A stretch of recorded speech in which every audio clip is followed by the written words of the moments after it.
Nah, karena waktu kita terbatas, kita tidak tahu kapan akan pulang. Mungkin yang merasa sekarang hidup untuk berkepanjangan, tiba-tiba pulang dari sini, mungkin pulang menghadap Allah Subhanahu wa Ta'ala.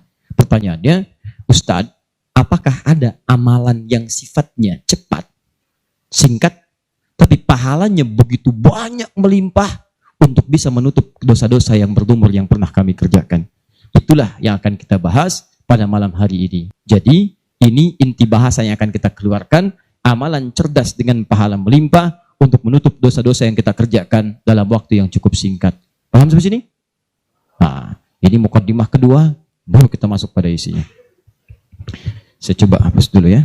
Biar saya aja, biar pas ngapusnya. Ya. Nah, ini caranya Mas. Ada? Apa-apa, ini biasa. Kedatangan pertama, datang sendiri, tenangin sendiri, nulis sendiri, ngapus sendiri. Ya. Kadang dibantuin, salah hapus, kita tulis lagi. Luar biasa. Masya Allah. Baik. Amalan itu banyak. Salat, sedekah, infak, dan amal lainnya. Tapi persoalannya, waktu kita terbatas. Begitu mengerjakan, ada yang wafat. Begitu belum mengerjakan, ada juga yang meninggal. Sekarang kira-kira, yang pahalanya banyak saat dikerjakan, yang kalau itu didapatkan, dosa-dosa banyak dihapuskan. Jadi kalau yang tadi biasa ngapus satu, ini langsung, begitu dikerjakan, wah 1000 pahala datang, 1000 dosa gugur. Apa saja amalan itu? Kita mulai. 1. Semua amal kebaikan yang kita kerjakan, yang jadi amal saleh, bernilai hasanah, itu dalam fikih disebut dengan sedekah namanya. Ya, saya kasih konsepnya dulu supaya paham. Kullu ma'rufin sedekah. Setiap perbuatan baik itu namanya sedekah. Di nama umumnya sedekah. Salat sedekah, zakat sedekah, infak sedekah. Bahkan bahasa Al-Qur'an disebut juga dengan sedekah. Contoh. Zakat ketika disebutkan dalam Al-Qur'an namanya sedekah. Ya, Quran surah ke-9 ayat 103. Khudh min amwalihim sadaqah. Ambil zakat dari harta mereka, tapi disebutnya dengan sedekah. Ya, dikeluarkan pada 8 golongan, sedekah. Ayat ke-60-nya, innamas sadaqatu lil fuqara. Infak, sedekah. Buka Quran surah kedua, ayat 264, paling kiri sebelah bawah. Ya ayyuhalladzina amanu la tubtilu sadaqatikum bil manni wal adha. Jangan kalian batalkan sedekah-sedekah kalian dengan perbuatan yang merusak. Apa contohnya? Kalladzi yunfiqu malahu ria'an nas, seperti orang infak yang ria. Jadi infak disebut dengan sedekah. Di semua perbuatan baik kita, salat kah, haji kah, umrah kah, puasa kah, semua namanya sedekah dalam fikih. Nah, sedekah ini kemudian oleh Nabi dibagi kepada 2 bagian. Ya. 1, ada sedekah yang saat dikerjakan itu pahalanya terus ngalir tuh. Terus mengalir. Bahkan dahsyatnya, maaf sekali, orangnya wafat pun tuh pahalanya terus datang sampai dengan kiamat. Di sepanjang di muka bumi ini belum kiamat, maka pahala akan terus datang, ngalir. Dalam bahasa Arab sesuatu yang mengalir disebut dengan jariyah. Maka muncul istilah sedekah jariyah. Sedekah jariyah. Ya, maaf, asalnya bukan amal jariyah, sedekah jariyah. Ya, sedekah jariyah, bukan istilahnya amal jariyah. Sekarang kalau mau nyebut amal jariyah pun dibenarkan. Cuma kalau di Arab, amal jariyah itu begini nih. Ya, kalau di Arab sekarang, antum jalan, tiba-tiba sedang ada perbaikan, ada lubang.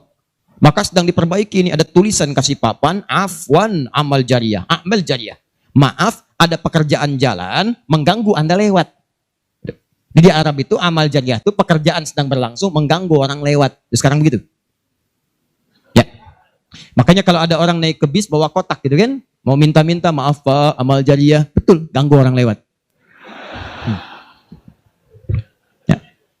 Benar secara bahasa, tapi secara makna ini yang paling tepat. Yang kedua, ada yang sifatnya sedekah thabitah. Yang pahalanya berhenti di situ, tetap selesai seketika. Thabitah. Jadi begitu Anda kerjakan, dapat pahala sampai situ aja. Begitu selesai pekerjaan, selesai pahalanya. Thabitah, tetap selesai di situ. Maka kalau kita ingin cerdas, kata para ulama, semua dosa-dosa kita ingin dihapuskan, ditutup, dihapus, hapus, maka Anda mesti keluarkan apa saja jenis-jenis sedekah jariyah itu. Supaya ketika selesai kita kerjakan, pahalanya tetap mengalir untuk menutup dosa-dosa kita. Maka kita akan fokus kepada amalan-amalan yang ini, yang saat dikerjakan, pahalanya terus mengalir. Tapi jangan lupa, hati-hati, yang ini pun dibagi dua lagi. Awas, pelan-pelan. Jadi kita sepakati, kita ambil yang ini satu, untuk malam ini. Yang kedua, yang ini. Ini pun dibagi dua lagi. Ada amalan sedekah tsabita, saat dikerjakan pahalanya datang saat itu. Tapi yang paling menarik, ada nilainya kecil, ada nilainya besar, banyak. Kalau dikerjakan, ada yang nilainya cuma 10 aja.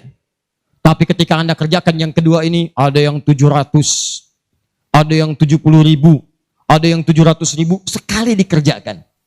Sekarang kita akan keluarkan amalan apa saja yang saat dikerjakan itu pahalanya melewati batas yang standar ini. Jadi saat dikerjakan bukan 10 poinnya, tapi lebih daripada 10. Amalan apa saja itu pada sedekah tsabita, dan amalan apa saja yang jariyah yang kita bisa keluarkan dan menggugurkan dosa-dosa kita. Sepakat sampai sini? Baik. 1.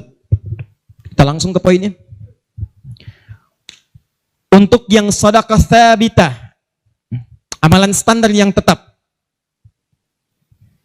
yang biasa-biasa, contoh, misal, sholat, begitu dikerjakan sekali, dapat 10. Selesai sholatnya, selesai pahalanya. Jelas? Tapi beda ketika antum mengerjakan sholat berjamaah. Ya. Dia tsabita, tapi pahalanya berlipat. Tsabita, tapi pahalanya berlipat. Baik, saya mau tanya pada antum, sholat sendirian 10, sholat berjamaah berapa? 27. Maka kalau Anda ada ajakan berjamaah, sekalipun misalnya di tempat itu tidak ditemukan masjid, sedang di kantor, ada teman misalnya, alih-alih Anda sholat sendirian dan tidak bisa menemukan masjid, kenapa nggak ajak teman Anda untuk berjamaah? Walaupun cuma 2 orang. Beda pahalanya teman-teman sekalian sampai 17. Yang satu 10, yang satu 27. Karena sholat berjamaah itu hadisnya dibagi 2. Ada hadis yang mengajak ke masjid, ada hadis yang masjidnya nggak ada, cuman bisa berjamaah. Sholatul jamaati afdalu bin sholatil fardi bisa bin wa isyrina darajah. Sholat berjamaah lebih utama daripada sendirian. 27. Jamaah di sana sifatnya umum. Kalau ada di masjid, usahakan ke masjid. Kalau nggak bisa ke masjid karena alasan syar'i, maka yang penting jamaah. Saya suka bingung nih. Ini kan di rumah kamar banyak, tempat luas. Kenapa kok bisa di rumah ada 5 orang? Ini ada istri, ada suami, anaknya 2, asisten rumah tangga 1. Kok bisa ini sholat di kamar yang ini sholat di kamar yang ini sholat di ruangan yang ini? Kenapa di rumah itu nggak kumpul satu tempat berjamaah? Pahalanya 27. 1 kedua 500 tahun. 2 ketiga 500 tahun. Jadi kalau antum sedang lupa-lupa tuh, ingat-ingat dosa. Daripada milih sendirian cuma 10, berapa dosanya pada saat itu? Boleh jadi pahala sholat antum 10, tapi dosanya pada hari itu 20. Tuh. Bagaimana cara nutupnya? Maka biasakan naikkan. Jamaah. 1, sholat berjamaah. Karena itu panggilan-panggilan sholat dalam Al-Quran seringkali menggunakan bentuk jamaah. Silahkan cek. Panggilan sholat pertama Al-Baqarah ayat ketiga. Alladzina yu'minuna bil ghaib wa yuqimunas. Yuqimun, tunaikan dengan orang banyak. Bentuk jama'. Mereka tunaikan dengan orang banyak. Kerjakan dengan banyak orang. Makanya kalau bisa berjamaah, kenapa mesti sendirian? Jelas sampai sini? Kalau antum ke masjid, itu lebih banyak lagi.